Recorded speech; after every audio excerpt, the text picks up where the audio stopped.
All right. Good morning, everyone, and welcome to CSL Leesburg. I am Tamara, and our theme for 2026 is Open at the Top.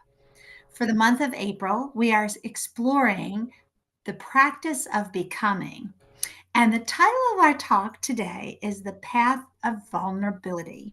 And we often talk how nothing is a coincidence. And thank you for your patience as we experience a couple technological hiccups, but we are ready to go. We are so glad that you took some time out of your day to join us.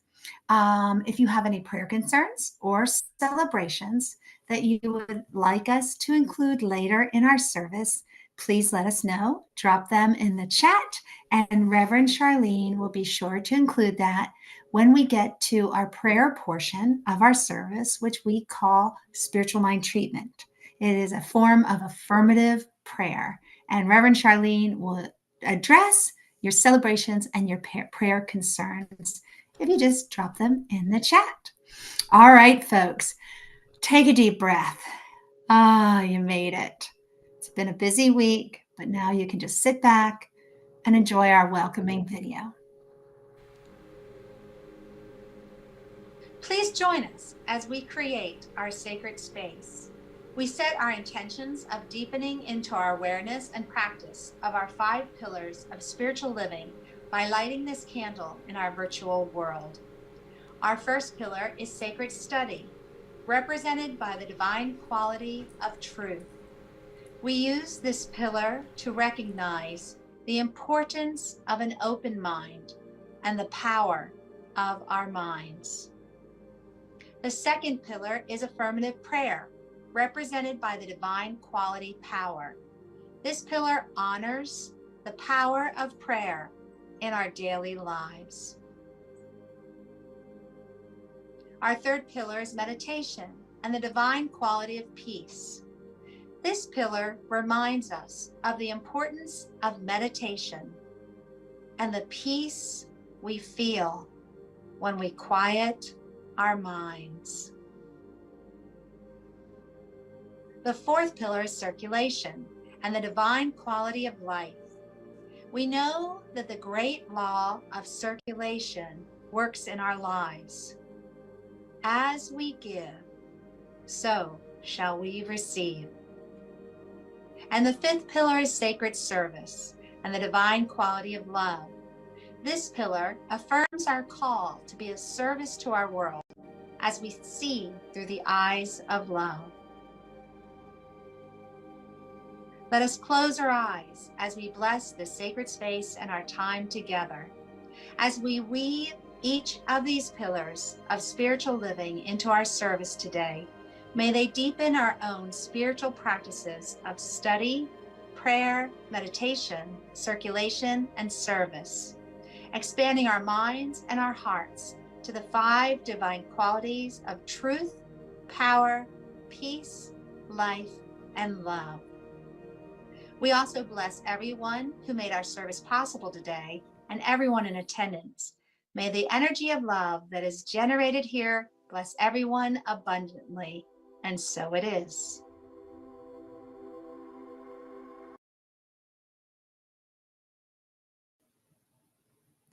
And so it is. So I was vacillating between 2 different meditations today, thinking about the title of our talk today and having a little struggle. Which one should I use? And based on our morning and the little challenges that we had getting up and running, I'm going to go with this one. And I just found this meditation this morning when I went on to Insight Timer. So this is a meditation called Be Gentle with Yourself. All right, take a moment. And like I said earlier, we have such busy lives that we lead. We had such a busy morning, but you made it here. So just breathe in a nice deep breath.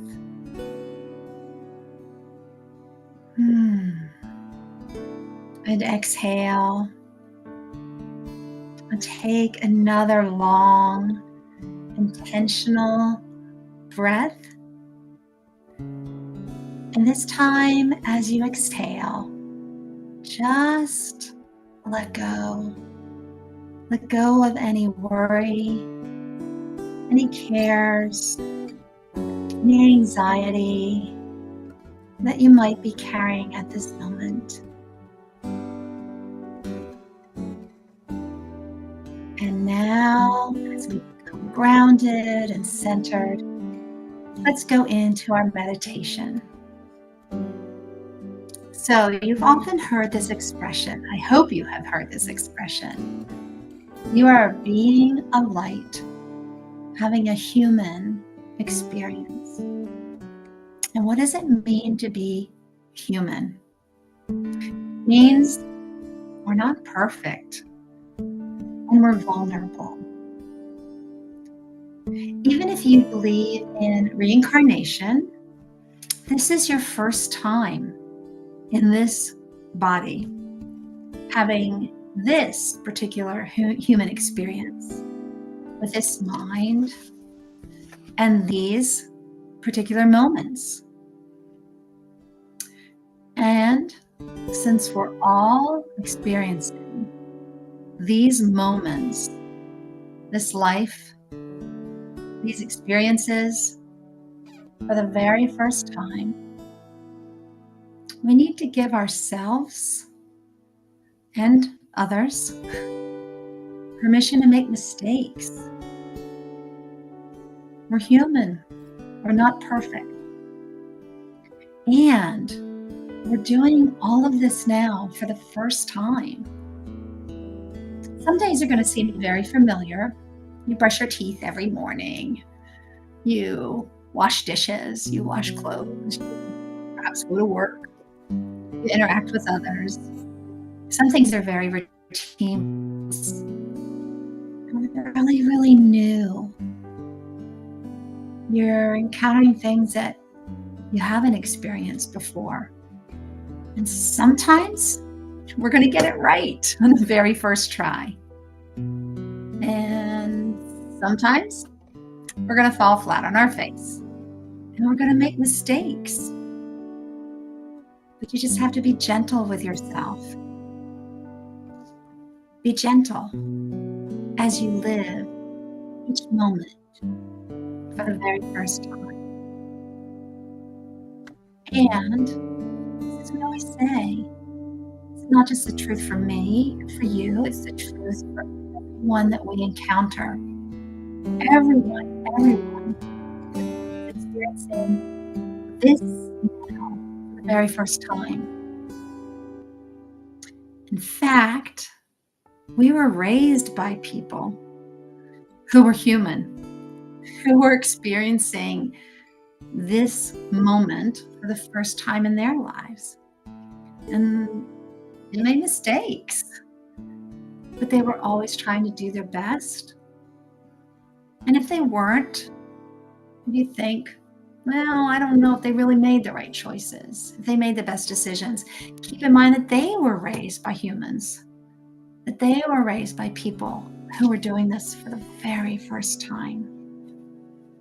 And we're in relationships with people who are living this particular now for the very first time. So that doesn't mean that we can excuse bad behavior or very poor choices, but it can mean that we can see and understand that this isn't always easy. And that's why it's important to go within occasionally and remind yourselves to be gentle, especially when you feel lost or vulnerable or confused or discouraged.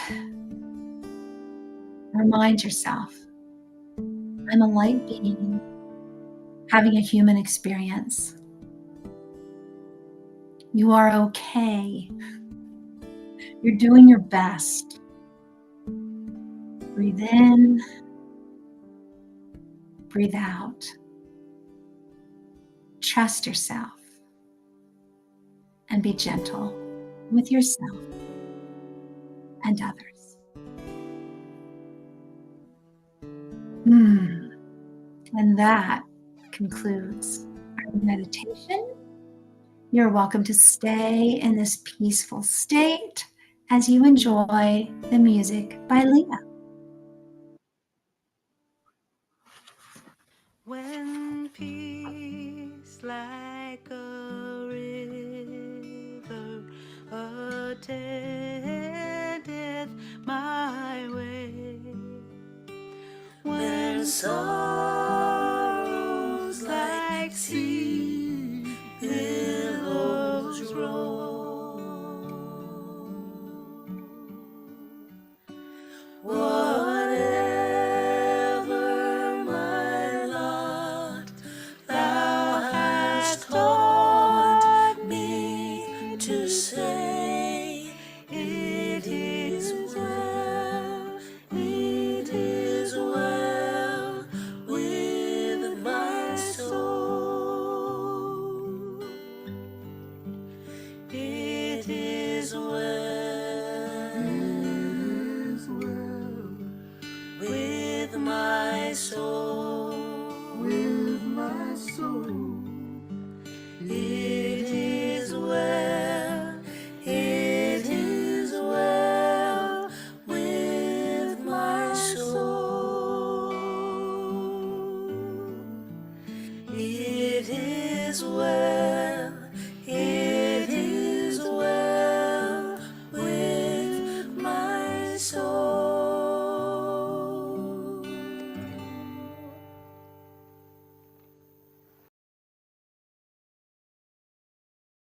Yes, it is well. It is well. And thank you, Tamara, for that. And welcome to this morning.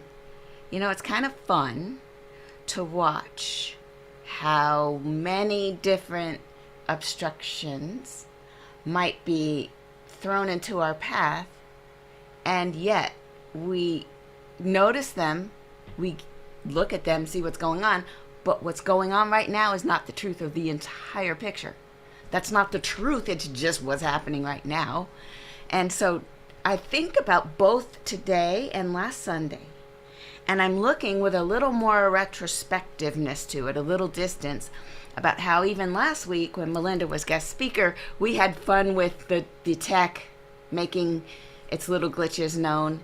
And then Melinda, she said at the beginning of her talk how she thought, well, I don't have any sound problems, but she had the wrong week she prepared. So we all had little wrongness. But as Tamara said, first of all, why would we expect perfection? That's kind of funny because things are going to unfold the way they unfold. And who says it's a mistake? That's the question. Because if last week Melinda so-called made a mistake and so-called we're supposed to talk about the wrong subject, her topic last week was the topic for this week.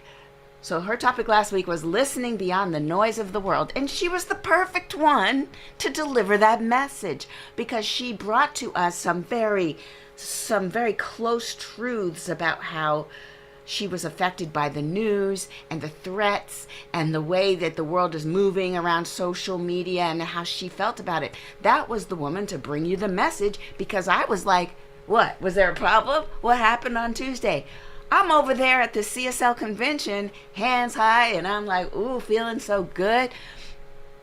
She was the perfect one to point out stuff. Now this week, I get to give you the vulnerability talk. And the way that this works perfectly is this.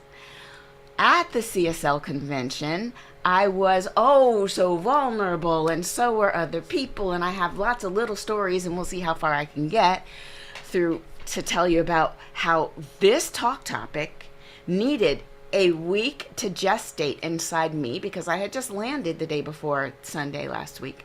I wouldn't have been able to give you this perspective of what happened and what it means for us individually, as a movement, and as we move into the future. I wouldn't even have seen it because I needed a week to bake it in my little oven of the brain. And so it's all perfect. It's all perfect. And in the moment we thought, oh no, what can go, things are wrong. No, they're not wrong. It's just we don't have enough perspective yet. So this is definitely still continuing. The lesson continues to teach even now. So what I want to tell you about vulnerability is this first thing. It says here on my notes, I love to go by my notes and then riff. I could get through 2 bullet points and then I'm gone. And that's the way Spirit wants it to be.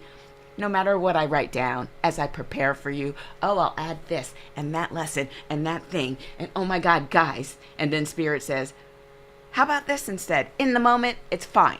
Because here's the first bullet. We could at least get through the first one. What aspects, this is the contemplative question, what aspects of myself am I still hiding?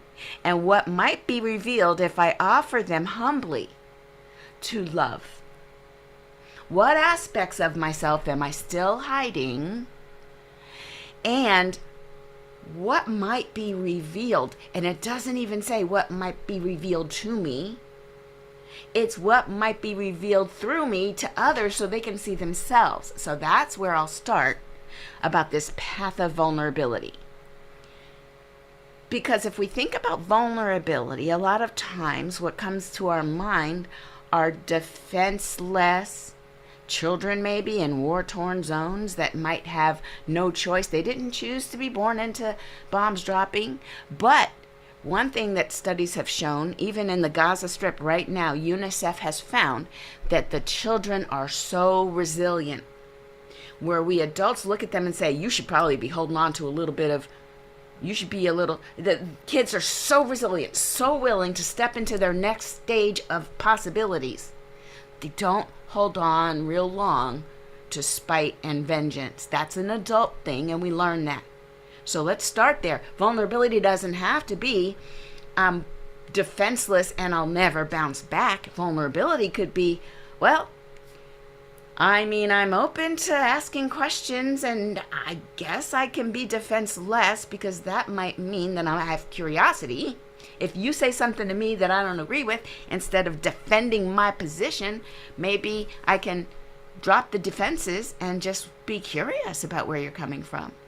Vulnerability might mean not hiding parts of ourselves, not hiding parts of who we are, not being terrified of making a mistake. Who expects perfection from us except us? That's the good question, right? So we start there. And then I'll tell you what happened, one little snippet about what happened in that first day of the business meeting of CSL convention. So to be clear, Centers for Spiritual Living is a global organization. We have chapters, centers, teaching. There's several different types of affiliations that happen all around the world, and there are hundreds of them. And some of them are focused on one thing versus another thing. Some of them are just like us, centers. Some of us just have teachings and they study together. But one thing is true, that they're all over the world. They speak a bunch of different languages, and it's not just CSL Leesburg or CSL the United States. So that's the first thing. And the second thing is that, as you know, I am who I am. I'm that woman who teaches a lot of tech to people. I write a lot of code. I do a lot of apps. I do a lot of things when it comes to tech. But I'm also deeply, deeply spiritually curious. And I'm enthralled by all things invisible and higher than what we can see. I'm so like, give me quantum physics, give me science, give me theosophy. Yeah, I said it. Theology and philosophy and whatever else you got. And I want to shake it all together and see what falls out. And I love a good pattern. So I stand up in front of them when they said, delegates, come to the mic. Ask any questions you want of the whole organization. You've got the executive leadership on the stage. And I was like, hi. Took my microphone. Hi. So as you know, I'm Charlene, Reverend Charlene. Everybody said, yay. And I said, you talked about the 100 years, that we come through 100 years of science of mind, and you're looking for 100 years in the future. I have a question. Where do you think AI will be 5 years in the future? And I looked around and I was like, nobody knows either. You're not supposed to know. Nobody knows. But what I didn't hear y'all say from up there on that stage is how you're going to embrace it. Are your eyes open or are you not? And I stood there like, long blinks. And of course, my heart started pumping fast. And of course, I tried to do my box breathing. I'm thinking about Tamara. Breathe, 2, 3, 4, hold, 2, 3, 4, out, 2, 3, 4, hold. And I was like, And then I realized, okay, so my voice is real shaky. I'm getting emotional. So I decided to call it out. You can hear it in my voice, I said. I am so passionate about this topic, and I created the solutions I need because I saw you guys gave all the money out to all the other people for your evergreen scholarships. And now that I see where it went, y'all played the beautiful videos. I see where it went, and I realize why it went there. I agree. And I just built it myself. I just built these AI tools that I was asking you to sponsor. I just need to know, where are you going with these tools? And they were like, well, each one of them said they use AI individually, but nobody said that they had a vision about how to use it as a group. And then the guy on the executive dude said, oh, I saw your proposals. We want to partner with you. I was just like, well, whatever. I mean, words to me are like, whatever, right? But let me tell you what happened. After sitting down after that, because it was vulnerable, it was a moment, and I didn't know which way it could go. Spiritual centers, just like schools, are terrified of AI. Teachers, just like ministers, just like leaders who have decades or centuries of control, they don't like AI. So I said those two letters real close together like that, and half of them clenched every muscle that there is to clench, and others said, oh, thank God someone else said it out loud. Talk about vulnerability. So here's what I learned after standing up in front. Yes, it's terrifying to be vulnerable. Yes, there will be mistakes made. Because in the post moments after that meeting, this one lady comes up, Kathleen from Seattle Center for Spiritual Living.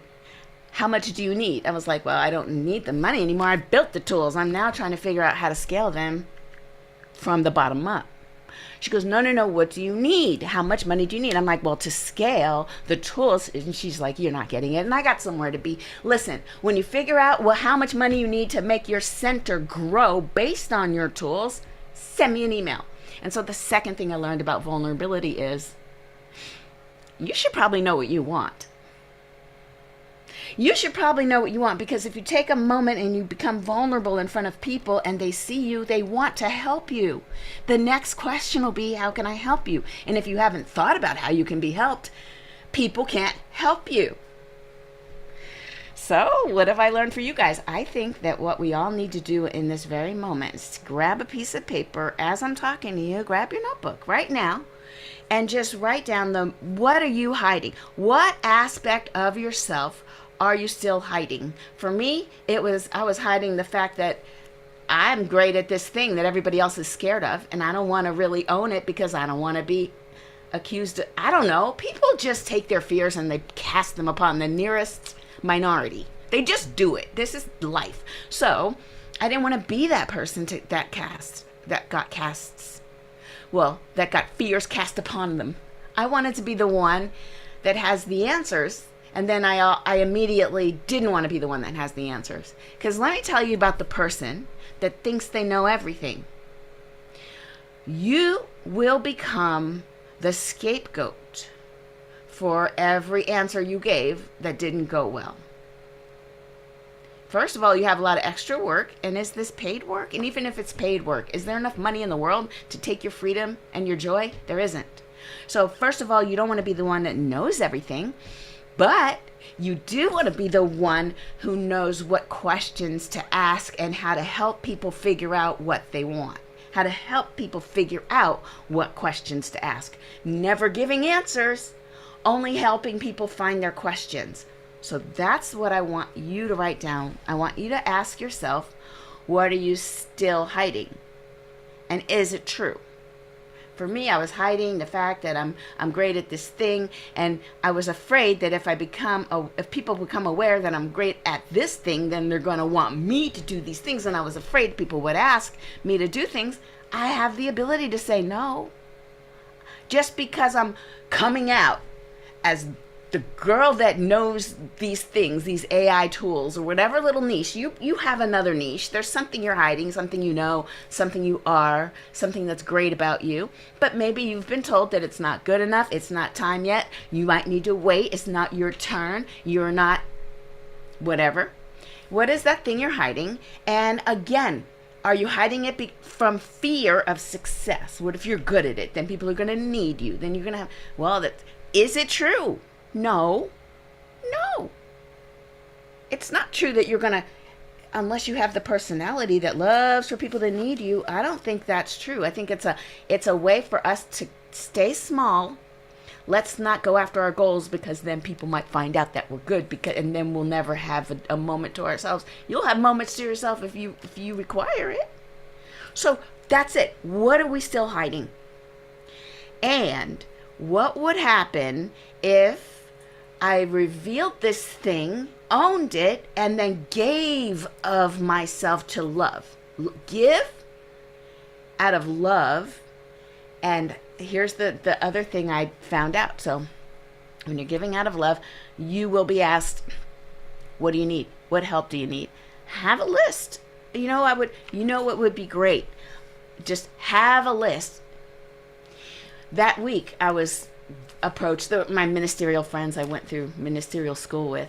I said, you guys, everybody should have a list of what they would get. If someone said you have 5 minutes to go on a shopping spree, or 5 minutes to get whatever you need to support this community, whatever you need to furnish your new center, whatever your dream you have, what if a genie came by and said you have 5 minutes or half an hour at the store?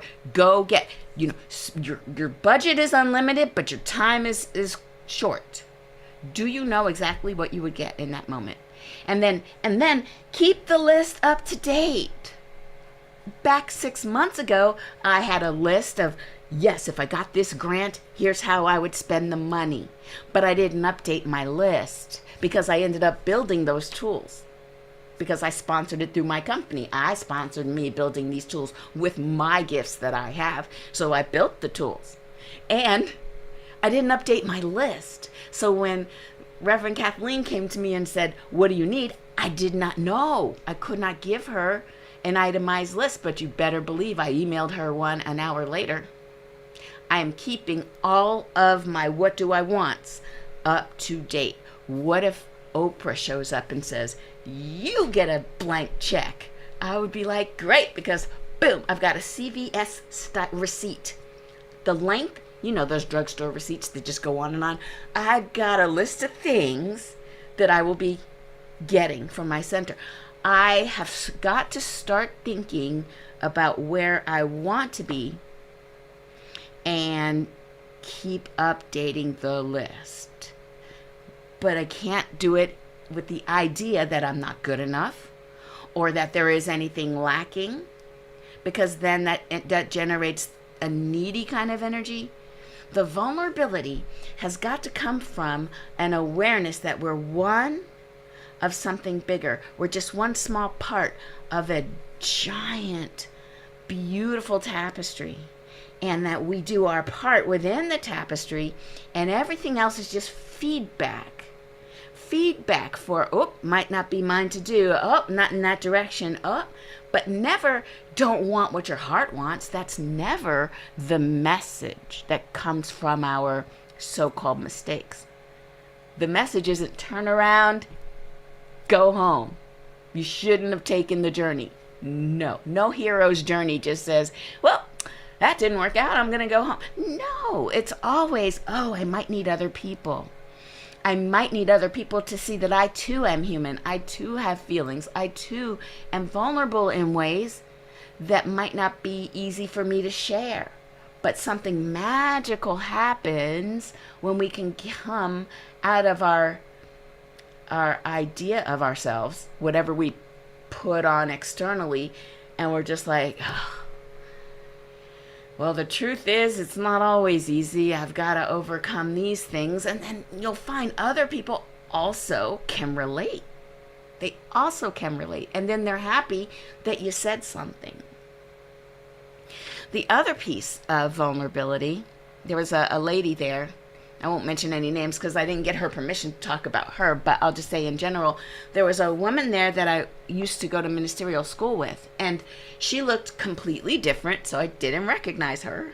And her name tag, maybe it was flipped. I didn't know that's who that was. So I heard her talking, and I'm like, is that you? She's like, oh, yeah, I've been at this table for a good half hour, and you didn't realize it was me. And I'm like, so what changed about you? And she's like, well, hair used to be a certain way, now it's this way. She might have lost, I don't know, a bunch of pounds. And so, but then she said a thing, and then she just let it go. She just said a thing. Her husband passed away last week or 2 weeks ago. And everybody's like, boop, boop, boop, boop, boop, boop. And I'm like, hold up. Was it sudden? And then she's like, yeah, it was sudden. And then she goes into the story, and then we're all like, and we're holding her. Now, I just want to point out, I would not know where to put that if last year didn't happen with Larry. I would not have known where to put the loss of a spouse in a conversation at a table just talking about regular stuff. But now I was able to listen just because of my own tangential relationship to losing someone close. Now, it wasn't a husband. Larry was a friend of the community, so I took what I felt and I exponentialized 100 times what she must be going through. And I was just like, oh, the compassion. And then you could feel the energy of the table shift, and then the stories that started coming from each of us with people either unalived themselves, and how that, what kind of, that's not what her husband happened. It was something heart related. But then that story cascaded to, how do you know when people are having trouble? How do you know? And we started getting into male versus female. And this is wild to me. And this is the last story. That there's so many rich stories, but this one's very important. I used to think that men could not access their feelings because they didn't want to. And luckily at the table we had a reverend who transitioned from female to male. And that reverend said, oh, once you start taking testosterone, you don't have access to it. I was like, wait, you don't have that? Because me, you know me, I'm all eating popcorn and leaning in. What do you mean you don't have access? He's like, so you don't get all the, he's like, as a woman, you feel all these feelings, you have access to emotions, and you can tease it apart and understand, if you talk enough, exactly where it's coming from. But as a man, it wasn't there. I'm like, do you mean that the drop-down menu had fewer choices? And he laughs at me because I'm such a geek. He's like, exactly. There was no option to select of anything other than anger and happy. And I was like, whoa. And we all were like, hold on. I'm telling you, within an hour of a conversation at that table, we went from surface level to deep sorrow, grief, and compassionate support to, how do you know when someone's on the edge? Well, it depends if they're a man or a woman, and let's not be mad at the men. I mean, they don't even know they have the emotions. They don't have access to. That's insane to me. So how would that have happened if the one person who started that, if she hadn't mentioned that little vulnerable piece, that little vulnerability. Yeah, I lost my husband 2 weeks ago. 2 weeks ago. And then that was the hook that got people to come closer together. And I don't know.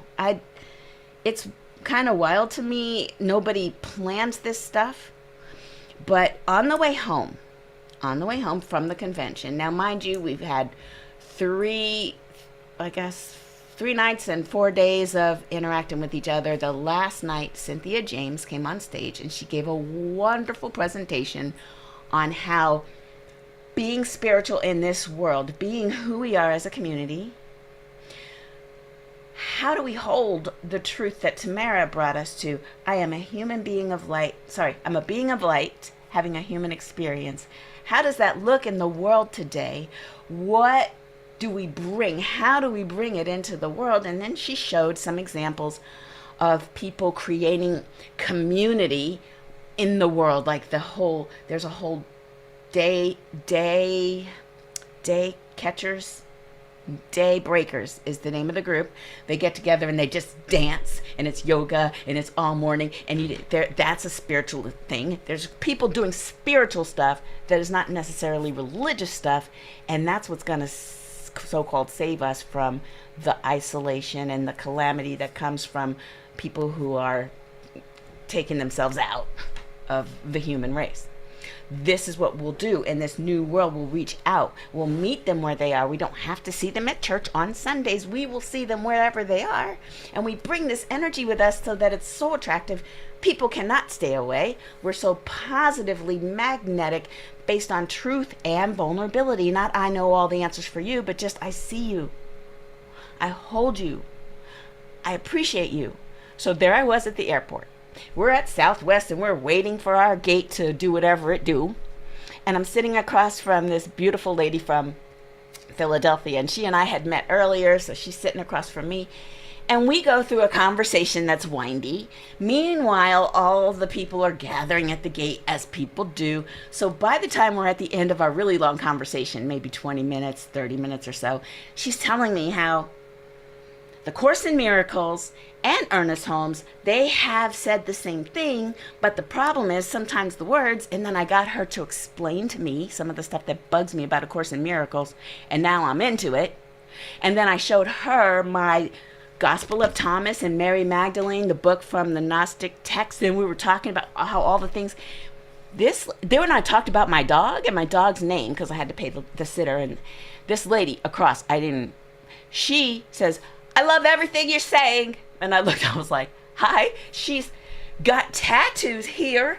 She's like, Heidi, but it's her tattoos were in all the places. And I was like, okay then. And she's like, no, I love it. But it was the dogs that got her. So she came over. She's like, and I'm looking at her and I'm like, this is interesting. And I look at my friend and she's into it too. Like, we're all engaging this new lady that came over who wasn't part of she wasn't even part of our center. She wasn't even at the convention, obviously. And I smell a little alcohol, and I'm like fighting 2 points of view. One is, oh my God, is she crazy? And the other one was, isn't this fun? And so then she tells me her name, and then I look it up on Instagram. She's a fire breather, fire eater, does the thing and makes the cost. She's Cirque du Soleil in a person. If a person was Cirque du Soleil, it's her. And then she points to her husband, who's like introverted. And I'm like, ha ha ha, I have one of those. Blake is like that. And we're all talking. Now, 1, 2, 3 of us are talking. And everybody around us is looking like, what is going on right now? And I was like, it's just a happy hour. And I had everybody like engaged. And someone says, do you do this all the time? I said, well, I am a facilitator. It was crazy. So to the point where we finally get on the plane and everybody on the plane is like, I just said this out loud. Everybody on the plane, you're hoping we're not sitting together, aren't you? They were like, yes, we're hoping that. Don't worry, we're not sitting together. We had the wildest time. And as I sat on the plane, I realized, oh my God. And I texted her and I texted Casey. I said, Reverend Cynthia James would be so proud. We did that thing she told us to do. We connected to people who are not part of our movement, but they feel our energy. They're connected with everything we're talking about. Our conversation is elevated. We're feeling good. And guess we bonded around our dogs. Everybody was showing pictures of the dog. Oh my God, so cute. That is how we reach people. We don't sit here and preach to them and send them a bunch of texts about scary things. Nobody loves that. That's terrible. What we do is we see people, we love them for who they are, and we keep that same energy when someone not like us steps up and says, hey, I get it. Me and that black lady from Philly could have been like, I noticed it happening in my head, and I decided, no, we're not doing that. And I don't know if this lady ever even considered it, the Philly lady. I don't know if she ever considered it, but I was like, is she going to be wild? Is this one of these wild people? It never seemed to occur to my friend. It just became a bigger party. This is what I'm talking about. The vulnerability is there, especially with strangers. Yeah. So I'll leave you with this because, wow, right? The alignment of, I don't know if it's planets or synchronicities. I just know that when you are living in alignment with your beliefs, it's not just something you talk about on Sunday morning, it's something you live, then you can look back, even just a couple of weeks back, see how those dots connect, see what set you off on that positive trajectory, and just know that as you continue to live in this present moment, not too anxiety about the future, not too much regret from the past, but as much embodied in this moment as you can, what will you attract to you? What ripples will you cause that have everybody living at a higher vibration, if only for a second? What can you do? All right, so that's all I have to say. I have no idea if I'm early or late since we started late, but it feels done. So I shall close us with some prayer. There's one divine energy moving through each and every one of us. It is the life force, that which called all of us into being so that it can experience something greater than each individual alone, something greater that just arises out of that mash of energies and personalities and that amalgam of everything that is divine, all happening right here, right now. This is our birthright, to be here, to be divine beings of light, having a human experience and seeing the highest in each other, allowing our hearts and our minds to open and be curious and allow a little vulnerability so that connections can happen at a deeper level. This is our birthright. This is our desire to be more ourselves so that we could show up in the world and just shine. That's all. And so I do know that right here, right now, I speak my word that anyone going through anything is able to see two sides of it. Two sides. There's what's happening right now and the bigger picture, which we cannot imagine how it serves us in the long term. And with this idea of how does this happen for me, then we allow our lives to unfold. We allow the divine to take root and to just shine through us. And we just know it'll be great because it always is. So I know this is true for each and every one of us. I release my word into the law just with gratitude, knowing that it's already done. And so it is. Now let's get Leah back and see what she has to sing for us. When I'm listening, I am listening. Spirit, speak to me. I'm listening. I am listening. Spirit, speak to me. My ears are wide open. My eyes are now open to see what I may be. I'm listening. I am listening. Spirit, speak to me. I'm listening. I am listening. In this moment of Spirit, speak through me. I can hear the voices of all my kin. I'm listening, singing. I am listening, this tweeting and howling into the wind. My ears are wide open, and oh, the joy. My eyes are wide open, oh, the love to see, to hear for you and me. Oh, I'm listening in this moment of silence. I am listening. I hear Spirit speak through me.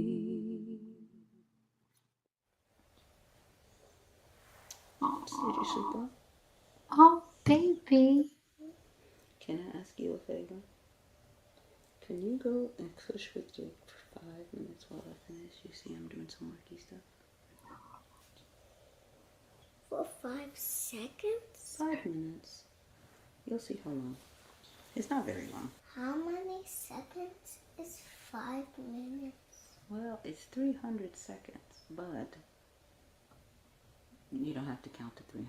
I'll just be in there to get you when I'm all done, okay? So who's gonna have to count to 300? I think she does something at the end here. Let's watch.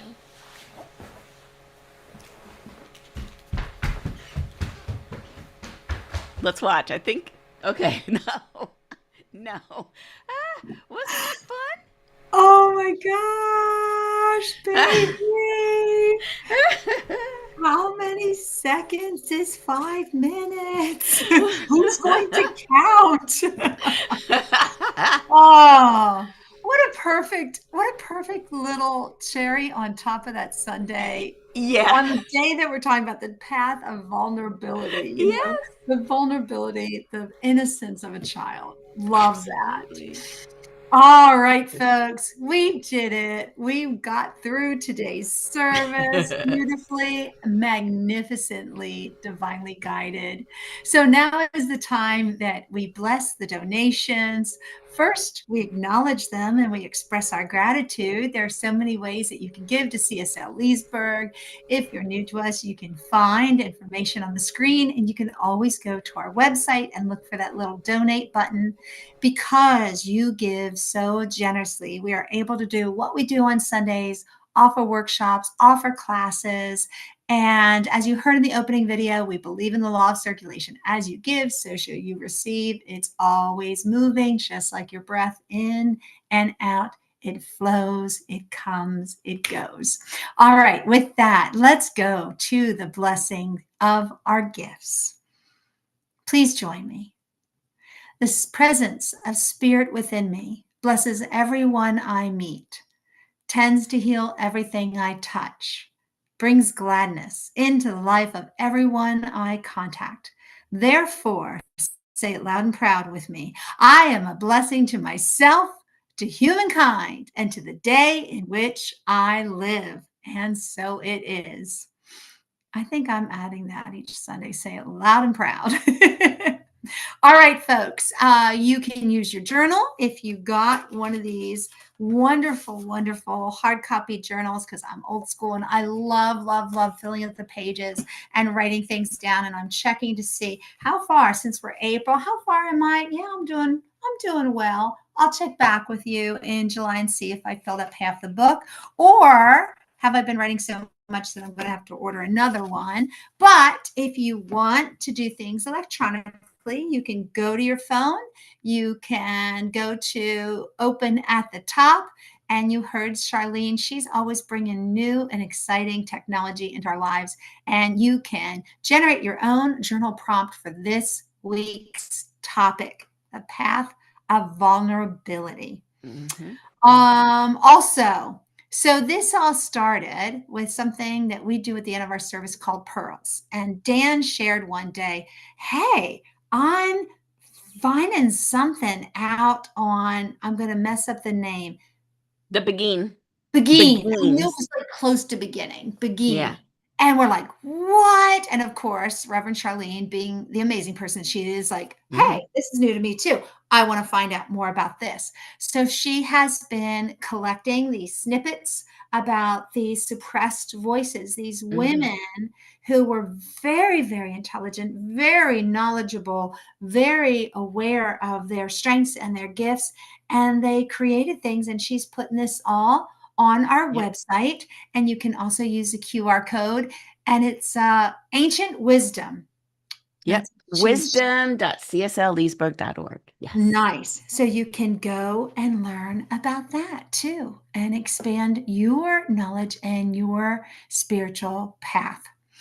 All right, folks. So that takes us, before we do our closing affirmation, let me remind you, If you can, please stay, chat with us. We do something that we call Pearls, and it's where we just kind of share what resonated with you, with the message, with the music, with the meditation. I have things that I want to share with you, and I cannot wait for Pearls.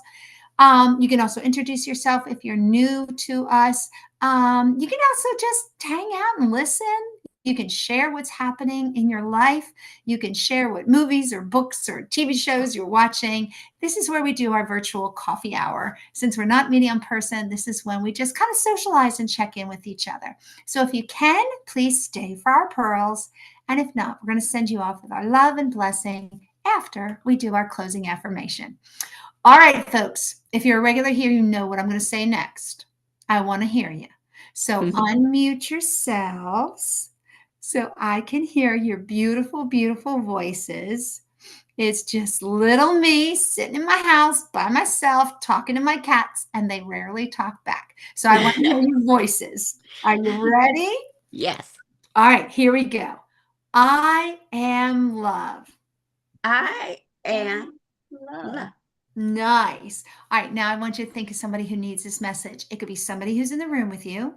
It could be a friend, a family member, or a furry companion. It can also be somebody who is not in the room with you. It's somebody who has a distance from where you currently are, but we know that we are all connected. So you can send this message out, and we just know that they're going to receive it. Here we go. You ready? You are love. You are love. Beautiful. And now we're going to put our hands up in the air and do some love sprinkles and remind ourselves, folks, that's all you need. All you need is love, as the Beatles said. Here we go. You ready? It's all love. It's all love. It's all love. Beautiful.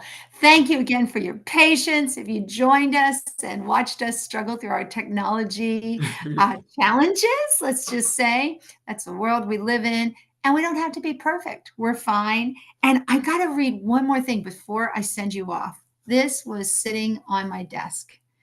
And something that I got from CSL Leesburg, the home office. It says, the power of the universe is with you. Feel it, know it, and then act as though it were true, by Ernest Holmes. So that's our little parting thought that I want to give you. If you have to leave, we wish you love. We wish you blessings. We wish you abundance all through this week. And if you can stay, please stay. Thanks again.